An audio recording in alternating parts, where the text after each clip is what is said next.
કિરણ હોસ્પિટલની blood bank દ્વારા દક્ષિણ ગુજરાતની તમામ હોસ્પિટલોમાં સારવાર લેતા દર્દીઓને બ્લડની જરૂરિયાતવાળા દર્દીઓને વિનામૂલ્યે બ્લડ આપવાની જાહેરાત કરી હતી. તો આ પ્રસંગે કિરણ હોસ્પિટલના સંચાલકોએ પત્રકાર પરિષદમાં માહિતી આપવામાં આવી હતી. સુરતની સૌથી મોટી હોસ્પિટલ કિરણ હોસ્પિટલ હરહંમેશ દર્દીઓને સારી સારવાર આપવા માટે કટિબદ્ધ છે. તે કિરણ હોસ્પિટલની બ્લડ બેંક દ્વારા એક જાહેરાત કરાઈ છે, જેમાં સુરત સહિત દક્ષિણ ગુજરાતની તમામ હોસ્પિટલમાં સારવાર લેતા દર્દીઓને જો બ્લડની જરૂરિયાત ઊભી થશે તો તેઓને વિના મૂલ્યે એક પણ રૂપિયો લીધા વગર બ્લડ અપાશે. અંગે માહિતી આપતા પદ્મશ્રી મથુરભાઈ સવાણીએ જણાવ્યું હતું કે માનવ સમાજના લોકો માટે રક્તદાન કરનારની સંખ્યા ખૂબ જ વિશાળ છે. આવા રક્તદાતાઓના માનમાં કિરણ હોસ્પિટલની બ્લડ બેંક દ્વારા વિનામૂલ્યે બ્લડ આપવાની જાહેરાત કરાઈ છે. તો વધુમાં જણાવ્યું હતું કે દર્દીઓને વિનામૂલ્યે બ્લડ આપવાની જાહેરાત કરતાં અમને ગૌરવ થાય છે. સુરત સહિત દક્ષિણ ગુજરાતની કોઈ પણ હોસ્પિટલમાં દાખલ હોય તેવા દર્દીઓને વિનામૂલ્યે બ્લડ અપાશે. તો રક્તદાતાઓને પણ અપીલ કરતા જણાવ્યું હતું કે સવારે 9 થી સાંજે 6 વાગ્યા સુધીમાં અમૂલ્ય રક્તનું દાન કિરણ હોસ્પિટલની બ્લડ બેંકમાં આપી સહયોગ બનશો.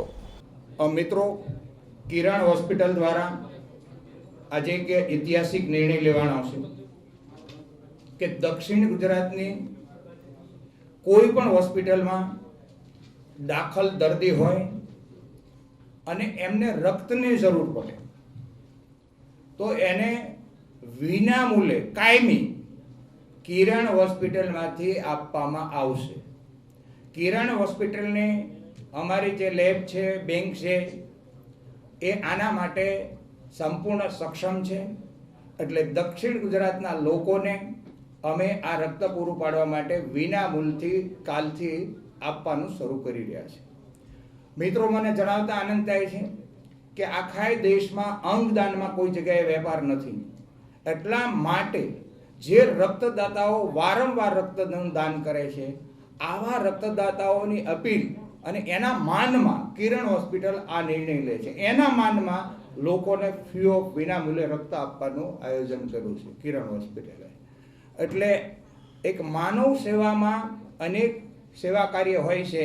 એમાં પોતાના શરીરનું રક્ત બીજા માટે જે ઓળખતા નથી, કોઈ ના જાતના ભેદ વગર બીજાને જ્યારે આપે છે અને એ એક માનવ સેવાને જોડવા માટેનું એક માનવ અને વચ્ચે આત્મીયતા ઊભું કરવા માટેનું એક મોટું, એટલે કે માનવ સેવાનો મુંગટ કહી શકાય આને.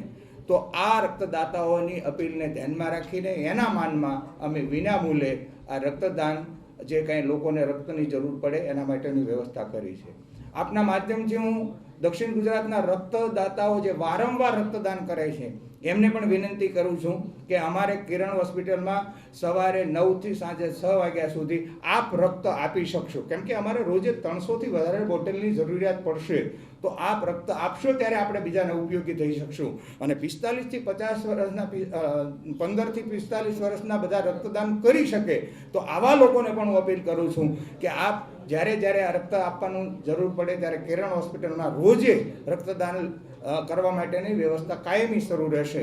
તો આપ પણ બધા આ વ્યવસ્થાને સહયોગ કરશો. આપણે બધા જ સાથે મળી અને એક ઉમદા કાર્યને કદી જે કોઈને 5 બોટલની જરૂર પડી, કોઈને 10 બોટલની જરૂર પડી, વિના મૂલ્યે કિરણ હોસ્પિટલ તમામ લોકોને રક્ત આપશે. આપ મીડિયાના લોકોને પણ હું અપીલ કરું છું કે આપના માધ્યમથી દક્ષિણ ગુજરાતના વ્યક્તિ સુધી આ સંદેશો પહોંચે એવા આપના સહયોગની પણ અપેક્ષા રાખું છું. આભાર. કિરણ હોસ્પિટલના સંચાલકોએ જણાવ્યું હતું કે દર્દીઓને મફત બ્લડ આપવાની જાહેરાત કરાઈ છે. જોકે રોજ 300 થી પણ વધારે બોટલ રક્તની જરૂરિયાત ઊભી થશે, જેથી લોકો વધુમાં વધુ રક્તદાન કરે તે પણ અપીલ કરાઈ છે.